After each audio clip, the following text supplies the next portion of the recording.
Hello everyone. I hope this wee video finds you and all your family safe and well again. It's a wee video for those who prefer to listen to rather than read the updates I provide. We've now settled into the groove of learning and teaching across all our classes, which is wonderful news.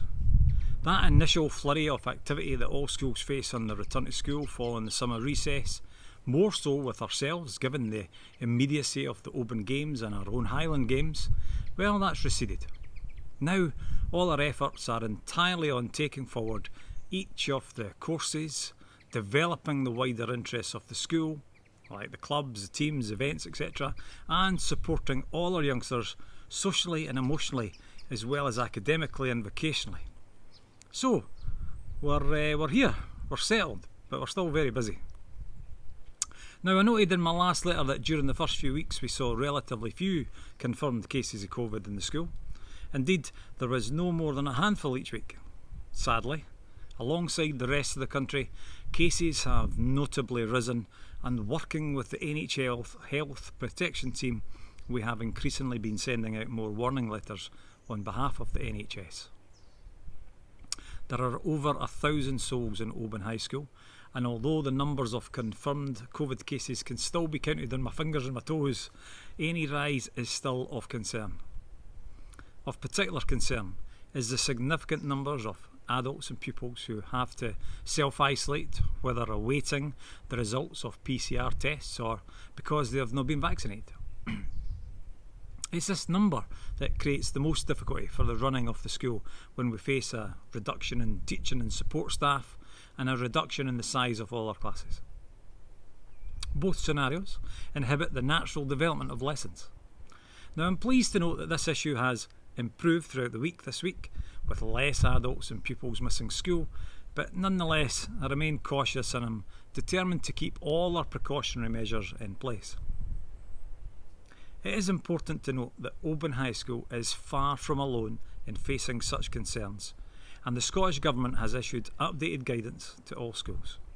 And Jason Leach, the National Clinical Director, he's written to all the parents and carers.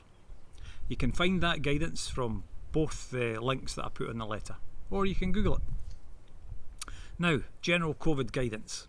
In summary, any adult or child who develops high temperature, new continuous cough, or a loss or change of sense of smell or taste, you must self-isolate immediately in line with the NHS guidance.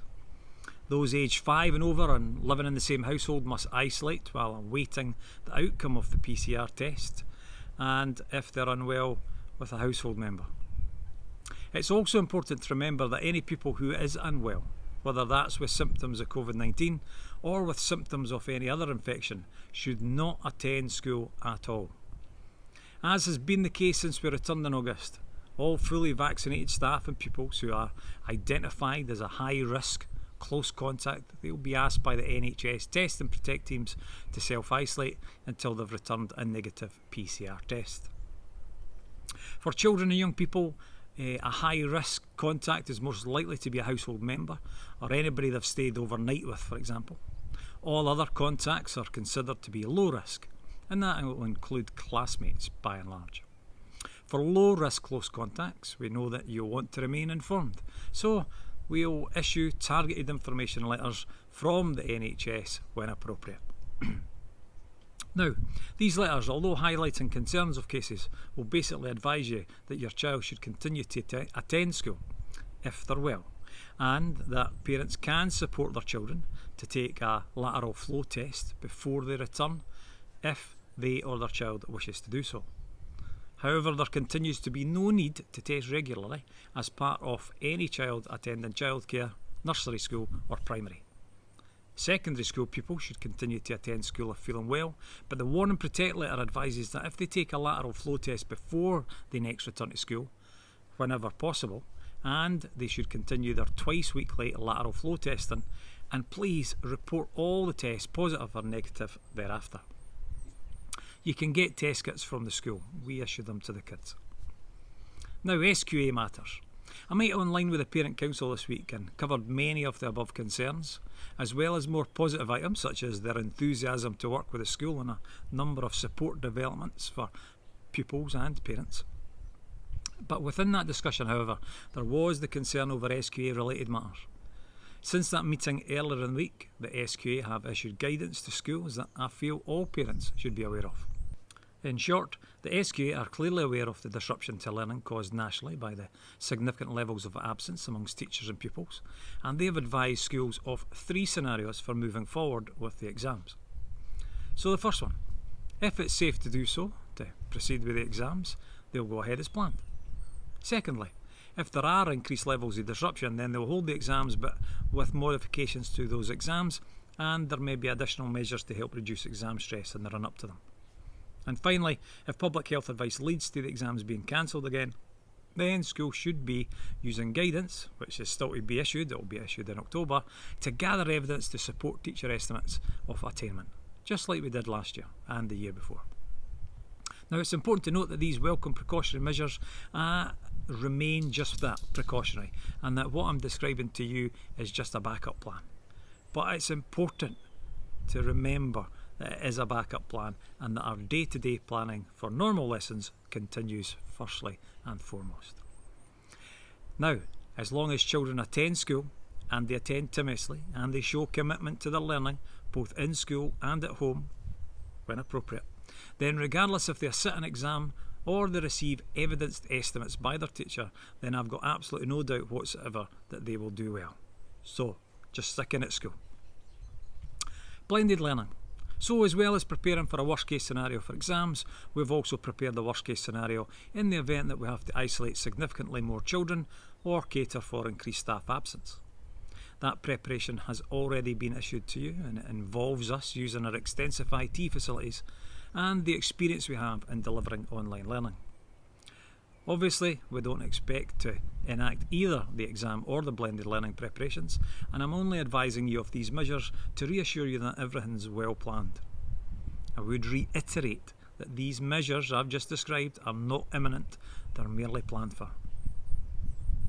I'd like to turn to the kind volunteers that we have in the school. I mentioned earlier we're back on track with the more normal aspects of running the school. Clubs are up and running, and I'm pleased to see the youngsters running about playing football, rugby, shinty, badminton, etc. The pipe band and the traditional musicians are all entertaining us on the practice evenings and even started up public performances. And we have new clubs on the go, like the Sewing Club, which saw its first keen batch of kids meeting this week.